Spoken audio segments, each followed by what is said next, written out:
guys, Jay here. Welcome to EonsOfBattle. I was looking back at all of the miniatures released this year because for some reason, I was kind of feeling like it was a little bit of a light year for Warhammer 40,000. But going through all of the things released this year, it super was not. This was a banging year for Warhammer, especially compared to last year when Games Workshop did their end of the year big wrap up what model was the best miniature of the entire year. It was the Night Lord's Nemesis Claw, an upgrade frame for the Chaos Legionaries box, which is not true.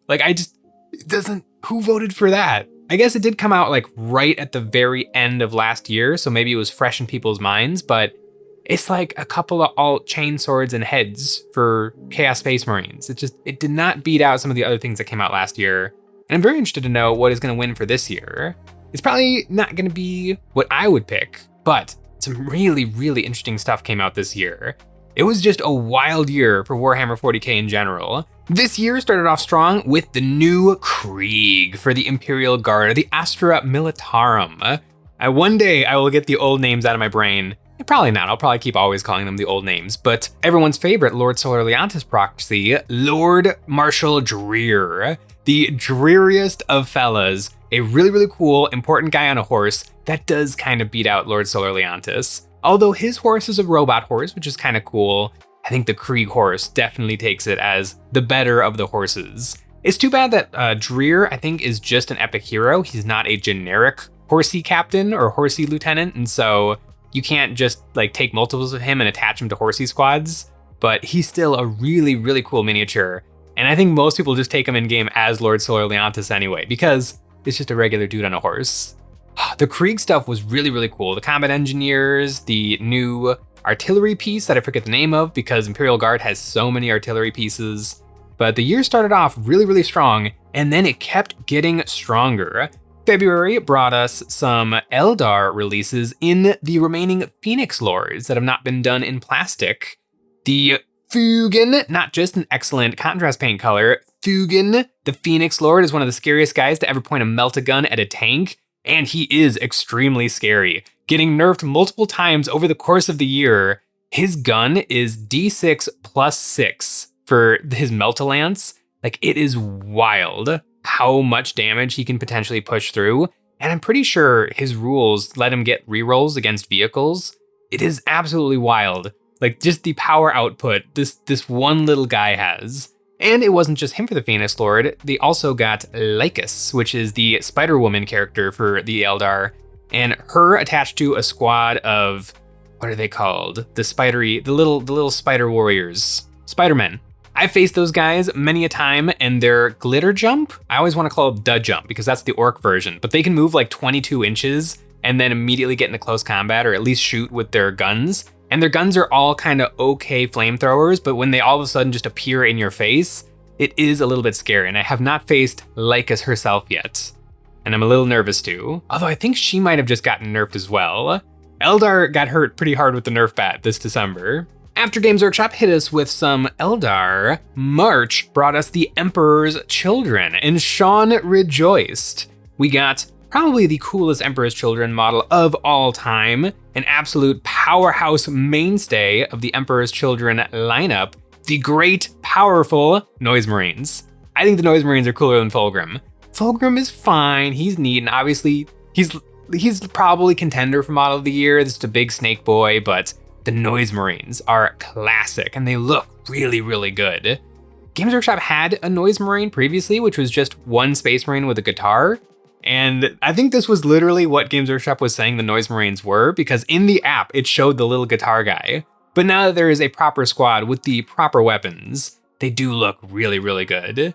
And Fulgrim's fine, I guess. The Emperor's Children started us off on the Year of Chaos, which Games Workshop did say a couple of times, and then dropped it when they were done releasing Chaos Space Marines after 4 or 5. But we did get some Death Guard stuff. The Lord of Poxes. What does this guy do again in game? He does something interesting. I think he extends the contagion range, which is an aura bubble that exists on all Death Guard miniatures. And I was hoping that he would grant fights first. He does not do that, but he is a cool looking guy. He's got an executioner sword and a giant vat of toxic sludge on his back. He is a really, really cool looking character. and that was the one model that we got for the Death Guard. And speaking of one model Chaos Space Marine releases, we got the Slaughterbound for the World Eaters.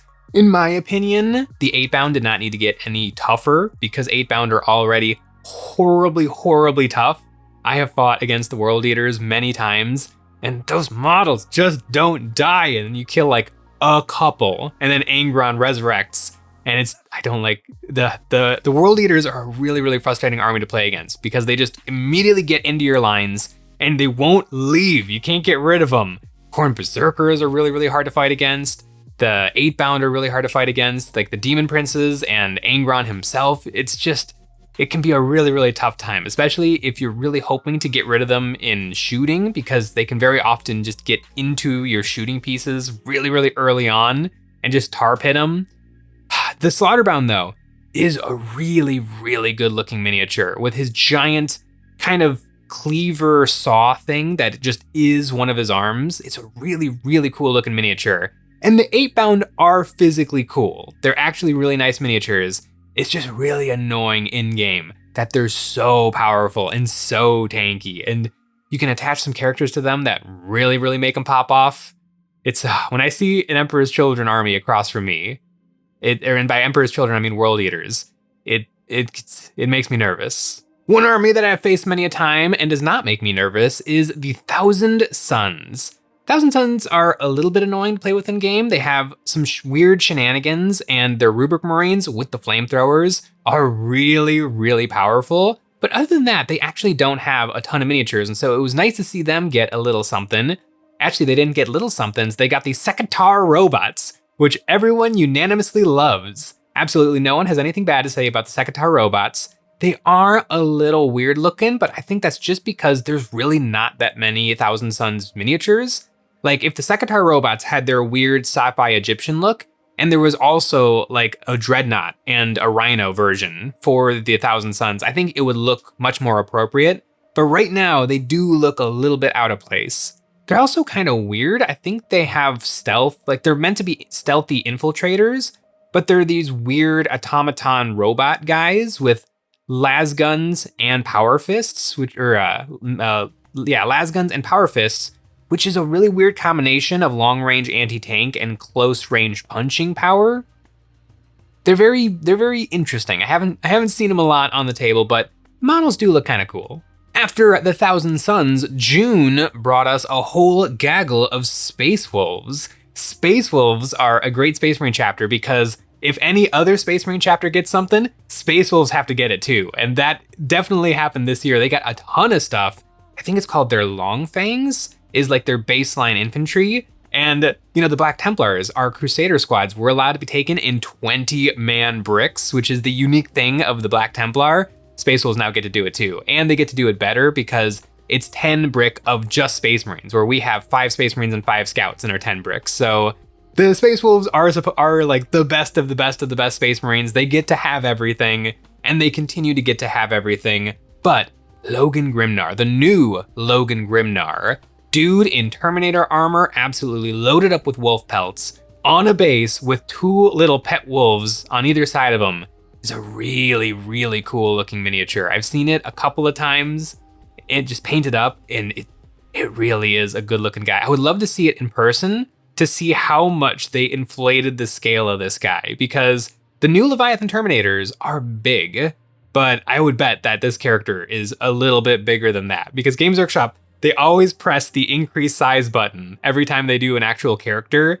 If you hold up like a lieutenant or a captain of any faction next to their bog standard infantry, they're usually at least a head taller. They go by Invader Zim rules, where the tallest person is the most important person. And Logan Grimnar does look like a really impressive miniature. If I had to bet on what is going to be model of the year, Logan Grimnar is definitely up there. It's a really cool miniature. In August, we got slapped in the face with some Space Dwarves with a much needed Leagues of Votann reinforcements. Some of them were okay. The Steel Jacks are just the regular little robot guys, but stretched out to have appropriate proportions, and it's a little odd. But there is also the Memnir Strategist, which in my opinion is the best looking Votann model. It is a really good combination of classic fantasy dwarf and super high-tech sci-fi. It's a really, really good looking miniature. I like his two little robot arms that are coming out of his tummy, or maybe even a little bit lower than his tummy. And he's got all of these little servo like tentacles coming out his back that are kind of floating alongside him. It's a really, really cool looking miniature. And I think the Space Dwarves range, the Leagues of Votann, definitely has some winners and losers in the, are we doing fantasy dwarves or are we doing like Tau sci-fi? In fact, some of their things painted in a Tau color scheme really, really look Tau-y. But some other things in their range, like their vehicles, the buggies and the super buggy, look really, really incredible. And I really like the Mimnir. It's a really, really cool miniature. In September, we got a whole gaggle of Space Marine releases. We got White Scars, Imperial Fists, Salamanders, Raven Guard. Definitely Raven Guard, that was probably the coolest one. And then the Iron Warriors. Iron Hands! Iron Warriors is the Chaos version and Iron Hands is the Loyalist version. But probably the coolest miniature was Ethan Sean, which is a unique character for the Raven Guard. And usually when Games Workshop does Space Marine characters, they take like the bog standard Space Marine template and then they just alter it a little, change the pose, get him up on a tactical rock, change the sword a little bit, rinse and repeat. But this guy is almost like a diorama. It's really, really crazy. I think they've played around with the proportions of a Space Marine a little bit. He's got feathers coming out of his spooky cloak. He's got a unique jetpack. He's got lightning claws and like hook claw talons on his feet. He's jumping off of like a stalagmite. It's a really, really bizarre, cool character that we haven't really seen for the Space Marines. Every once in a while, Games Workshop really pulls out the stops with Space Marines. Oh, what is that salamander guy? Adrax Agatone is a really cool Salamanders character. Oh, and then McFisty. Mephisto, the Lord of Death, is probably still the best Space Marine miniature ever made. It's really, really cool. But Ethan Sean is a really, really cool model. And he also got nerfed because a lot of things that are really good came out this year. And he just got nerfed, but he's still really, really good. I think he's a lone op. He's really, really good in close combat. He does a lot of benefits for the army he's attached to. And he's really good at taking advantage of the Vanguard Spearhead detachment for Space Marines, which is the sneaky Raven Guard one. It's one of my favorite attachments to run. It has a stratagem, Guerrilla Tactics, which lets you uppy downy any Space Marine unit. And people were abusing this with Devastator Centurions. And my boys, the Devastator Centurions, also got nerfed, and it's a little bit sad. But speaking of things that are a little bit sad, in October, spooky season, early October, we got the Drukhari Codex, and we lost a bunch of Dark Eldar models. F in the chat for my beautiful grotesques. I love them so much, and they're not in the game, but I do think that they're gonna come back to the game probably in short order. They're such a classic Dark Eldar thing. They're really important for the homunculus range. And I have a bunch of not Games Workshop grotesques because in my defense, I was not allowed to buy them. They haven't sold them in years and years. But we got two new miniatures for the Drukhari. We got Lady Malice, who I bought and is very cool, but we also got the new Archon. And everybody rejoiced because it replaced the old Archon with his arms over his chest, which I personally kind of liked, but nobody else did. No one else liked it, and so it's been replaced by, admittedly, a really, really cool looking Archon with the Lament configuration puzzle cube in his hand and a really, really cool husk blade. It's a really, really nice miniature, and a cape, which is actually kind of rare in the Dark Eldar to have capes, but it's like a really nice piece to just show that he is more important than a standard Kabalite, because other than that, he's kind of a standard Kabalite. Finishing off the year, we had a ton of Space Marine releases specifically for the Ultramarines. Ultramarines have been getting a lot of love lately, especially since Space Marine 2 came out, and a lot of the things that were in that game are now in miniature form again in the form of refreshes.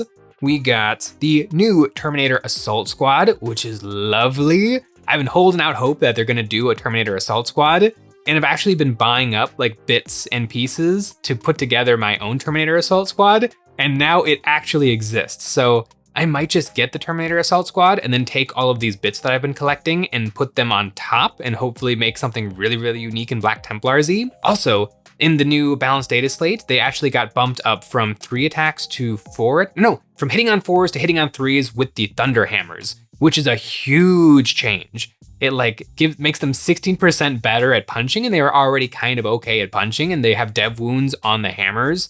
they're actually a pretty solid unit now. Before, they were a pretty iffy include for the Space Marines, and the new miniatures are fantastic. Then there is Marneus Calgar in armor of Antilochus, and this is a different Marneus Calgar than the Marneus Calgar with Vicatrix Honor Guard that came out a few years ago. This Marneus Calgar is in his Terminator plate and can be attached to Terminator squads, and is a very interesting guy.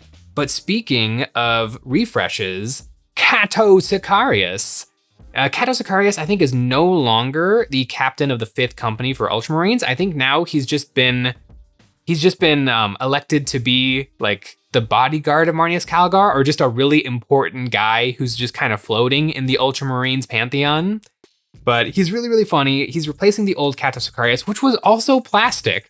What is it with Ultramarines where they're getting range refreshes that are refreshing their not that old plastic range of miniatures? I don't know what's up with that, but the new model is really, really cool.